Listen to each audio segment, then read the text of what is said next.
No mundo, houveram várias pessoas que se voltaram para vias mais fáceis, meios fáceis de se obter prazeres, riquezas ou poder material.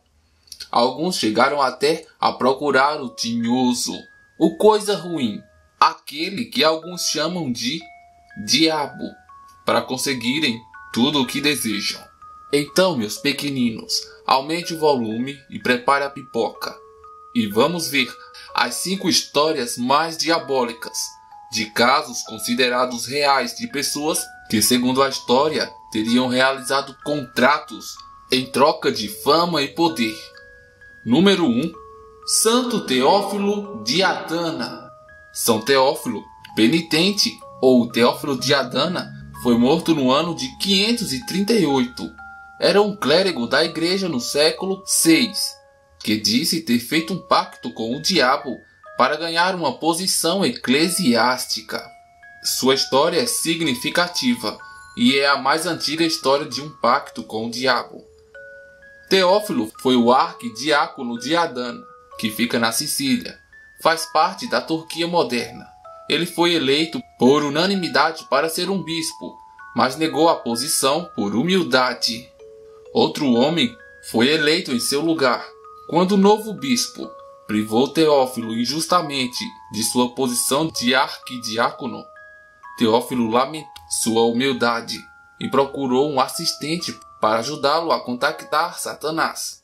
Em troca de sua ajuda, Satanás pediu que Teófilo renunciasse a Cristo e à Virgem, em um contrato assinado com seu próprio sangue. Teófilo cumpriu, e o diabo lhe deu a posição de bispo. Anos mais tarde, temendo por sua alma, Teófilo arrependeu-se e rezou a Nossa Senhora para o perdão. Após 40 dias de jejum, a Virgem apareceu-lhe e repreendeu-o verbalmente. Teófilo pediu perdão e prometeu a Maria que intercedesse junto a Deus. Ele então ficou em jejum por mais 30 dias, ocasião em que Maria apareceu para ele novamente e concedeu-lhe a absolvição. No entanto, Satanás não estava disposto a abdicar de seu poder sobre Teófilo, e por um período de 3 dias antes de Teófilo acordar, deixou o contrato de condenação em seu peito. Ele então entregou o contrato ao bispo legítimo e confessou tudo o que tinha feito. O bispo queimou o documento, e Teófilo expirou de pura alegria de estar livre do fardo de seu contrato. Segundo caso, Johann Georg Faust nasceu em 1480 e morreu em 1540. Dr. Johann Georg Faust foi um alquimista itinerante, astrólogo e mago do Renascimento alemão. Diz a lenda que Fausto quis uma vida de prazer e também se envolveu com o ocultismo para aprender a chamar o diabo. Tendo feito isso, ele fez um trato com ele, a sua alma em troca de 24 anos de serviço de Satanás. Infelizmente, depois de 16 anos, ele lamentou seu negócio e queria cancelá-lo. As consequências dessa tentativa de retirar as ofertas são bem conhecidas de qualquer um que leu vários contos ficcionais da vida de Fausto. Como já era de se esperar, o assassinou brutalmente. Terceiro caso, Niccolo Paganini. Nasceu em 27 de outubro de 1782. Morreu em 27 de maio de 1840. Niccolo Paganini é um dos mais virtuosos violinistas que já viveu. Ele aprendeu a tocar bandolim aos 5 anos e já estava compondo aos 7 anos. Começou a tocar publicamente com 12, mas com 16 ele teve um colapso e se afundou em alcoolismo. Algum tempo depois ele se recuperou e aos 22 se tornou o primeiro superstar da música. Paganini era capaz de tocar 3 oitavas ao longo de 4 cordas, com uma extensão de mão. É uma façanha que é praticamente impossível, mesmo para os padrões de hoje. Compôs 24 caprichos aos 23, e por anos nenhum outro violinista foi capaz de tocar muitas de suas músicas. Suas interpretações de trechos musicais suaves levaram vários públicos às lágrimas. Uma de suas mais famosas peças musicais foi chamada de Le Stregher, que significa a dança das bruxas. Algumas plateias acreditavam que Paganini fez um pacto com o diabo para realizar demonstrações sobrenaturais de sua técnica. Alguns espectadores ainda afirmaram ter visto o diabo em pessoa ajudá-lo durante suas apresentações. Por esse motivo, ele foi negado no Last Rites, na igreja, e por sua vasta associação com o diabo espalhada extensamente por boatos. Foi negado um enterro católico para o seu corpo em Genova. Demorou 4 anos e um apelo ao Papa para que seu corpo fosse autorizado a ser transportado para Gênova, mas ainda assim não foi enterrado. Seus restos mortais foram finalmente postos para descansar em 1876 em um cemitério em Parma. Quarto caso: Gilles de Rais. Nasceu em 1404, morreu em 1440. Gilles de Rais era considerado inteligente, corajoso e muito atraente, com uma barba preto-azulada. Nascido em uma das famílias mais ilustres de Bretanha, ele caiu em si quando seu pai morreu quando tinha 20 anos. Ele encontrou-se com a riqueza incalculável e o poder que levaram à sua queda. Foi um dos principais tenentes de Joana d'Arc e provavelmente um dos primeiros assassinos em série do mundo. Conhecido por ser extremamente cruel e violento, Rais foi feroz desde jovem, fato que o estimulou a se tornar um militar. Gilles tem uma mania de manter as aparências, que o levou à perda de grande parte de sua riqueza. Em desespero, começou a experimentar o oculto sob a direção de um homem chamado Francesco Prelati, que prometeu que Gilles poderia ajudá-lo a recuperar sua fortuna desperdiçada sacrificando crianças para um demônio chamado Barão.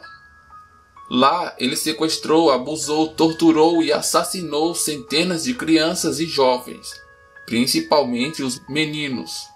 Por ser rico, suas ordens jamais eram negadas, já que dispunha de inúmeros servos.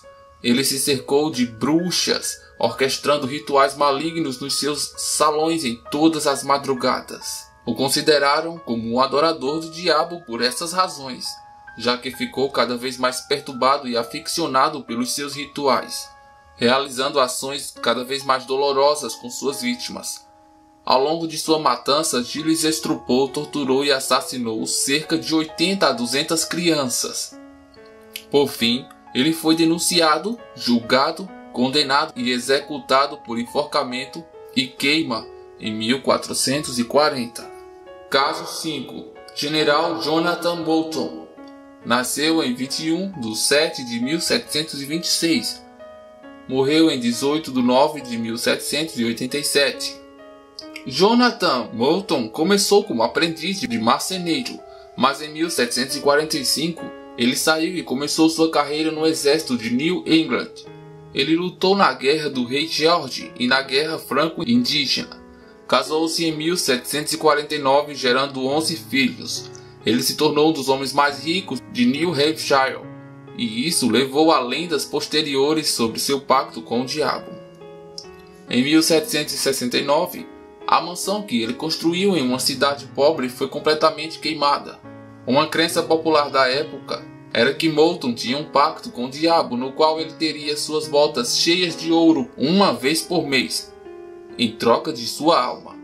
Foi dito que Moulton teve uma ideia inteligente de colocar as botas, com as plantas cortadas, em cima de um grande buraco no chão.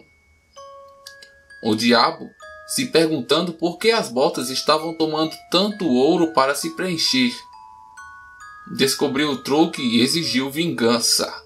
Acredita-se que, quando morreu, o corpo de Moulton desapareceu do caixão e foi substituído por uma caixa de moedas estampadas com a imagem do diabo. O caixão de Moulton foi enterrado sem nenhuma marcação e sua localização é desconhecida. Caso 6. Padre Urbain Grandier. Nasceu em 1590, morreu em 1634. O padre Urbain Grandier foi um sacerdote católico francês que foi queimado na fogueira depois de ser acusado de bruxaria. Serviu como padre na igreja de Saint Croix, em Loudun, na diocese de Poitiers. Ignorando o seu voto de celibato sacerdotal, ele é conhecido por ter tido relações sexuais com várias mulheres e ter adquirido uma reputação como um sedutor. Em 1632, um grupo de freiras do convento das Ursulinas o acusou de as ter enfeitiçado, enviando o demônio Asmodai, entre outros, para cometer atos insolentes e de maldade contra elas. Em seu julgamento, os juízes, depois de torturar o sacerdote, apresentaram documentos supostamente assinados por Grandier e vários demônios, como prova de que ele tinha feito um pacto diabólico. Elas foram escritas em latim de trás para frente, e até mesmo incluiu a assinatura do próprio Satanás. O texto original tem uma redação. A imagem vocês podem ver a seguir. A carta diz o seguinte: Nós, o influente Lúcifer, o jovem Satanás, Beelzebul, Leviatã, Elimi e Astaroth, juntamente com outros, temos aceitado hoje o pacto de aliança de Orbaim Grandier, que é nosso, e nós prometemos a ele o amor das mulheres, a flor das virgens, o respeito dos monarcas, honra, cobiça e poder. Ele irá se prostituir durante 3 dias. A farra vai ser apreciada por ele. Ele nos oferece uma vez por ano um selo de sangue sob os seus pés. E ele vai atropelar as coisas sagradas da igreja. E vai nos fazer muitas perguntas com esse pacto. Ele vai viver 20 anos felizes na terra dos homens. E mais tarde juntar-nos ao pecado, determinado no inferno no conselho de demônios. Lúcifer, Satanás, Beelzebul, Astaroth, Leviatã e Elimi, os seres colocados, o diabo, o comandante e os demônios, príncipes do inferno, Baal-Berich, escritor. Enfim, como todo final de um pacto é triste, não preciso dizer que Orbaim morreu queimado na fogueira. Convenhamos, este texto é realmente muito bizarro. Caso 7. Giuseppe Tartini. Nasceu em 1692, morreu em 1770.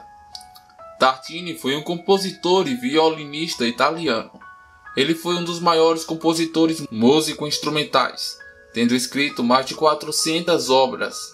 Ao contrário da maioria de seus contemporâneos, ele não escreveu nenhuma música de igreja ou óperas. Ele focou a maior parte de seu trabalho em concertos e sonatas para violinos. Sua peça mais famosa é chamada de Devil's Trio, a sonata. A história por trás de Devil's Trio começa com um sonho. Tartini teria dito ao astrônomo francês Jérôme Lalande que sonhou que o diabo lhe aparecia e pediu para ser o seu servo. No final das aulas, Tartini entregou ao diabo seu violino para testar sua habilidade. E o diabo imediatamente começou a brincar com o virtuosíssimo de tal forma que Tartini sentiu perder sua respiração. Quando o compositor despertou, imediatamente anotou a sonata, tentando desesperadamente recuperar o que tinha ouvido tocar no sonho. Apesar da sonata ser bem sucedido com seu público, Tartini lamentou que a peça ainda estava longe de ser o que ele tinha ouvido no seu sonho. O que ele tinha escrito era, em suas próprias palavras, tão inferior ao que tinha ouvido tocar que, se pudesse sobreviver por outros meios, teria quebrado seu violino e abandonado a música para sempre. No YouTube você tem acesso à 4ª parte dessa canção. Eu vou deixar o link aí na descrição, caso você tenha curiosidade em ouvir. Caso 8. Cornélius Agripa. Nasceu em 1486, morreu em 1535. Cornélius Agripa foi um escritor mais influente do esoterismo renascentista. Estudou direito e medicina, mas nunca obteve uma licenciatura. Ele era considerado um mago, escritor de ocultismo, teólogo, astrólogo e alquimista. Ele era um líder em matéria de direitos feministas. Muitas vezes defendeu as mulheres acusadas de bruxaria. Escreveu 3 livros sobre o oculto que ainda estão em uso nos dias de hoje. Em 1535 ele foi taxado de herege e condenado à morte. Ele escapou, mas a caminho de casa caiu doente e morreu. Após a morte de Agripa, rumores circularam sobre ele ter convocado os demônios. No mais famoso destes boatos, Agripa, em seu leito de morte, soltou um cachorro preto, que tinha sido de sua família. Este cão preto ressurgiu em várias lendas sobre o Fausto, e na versão de Goethe, tornou-se o Schwarzpudel Mephistopheles. Caso 9. Charles Manson. Charles Manson é, infelizmente, um dos assassinos em série mais famosos do século XX. A vida de Manson foi atípica desde o começo. Preso adolescente por inúmeros delitos. Só foi solto ao completar 33 anos. Na década de 60 ele fundou um grupo misterioso e repleto de lendas chamado Família Manson, que foi responsabilizado por muitos crimes, como o cruel assassinato da atriz Sharon Tate, grávida de 8 meses. Algumas pessoas dizem que cultos satânicos eram realizados entre os membros da família Manson, já que os discursos do fundador sempre tiveram um viés religioso. Mensagens escritas nas paredes dos locais dos crimes com sangue de vítimas também contribuíram para essas especulações. Entretanto, grandes quantidades de drogas sempre foram encontradas com o assassino. Ele também foi considerado mentalmente instável. Hoje ele cumpre prisão perpétua nos Estados Unidos. Os responsáveis judiciais pelo caso de Manson classificaram o assassino como o homem mais maligno e satânico que já caminhou na face da Terra.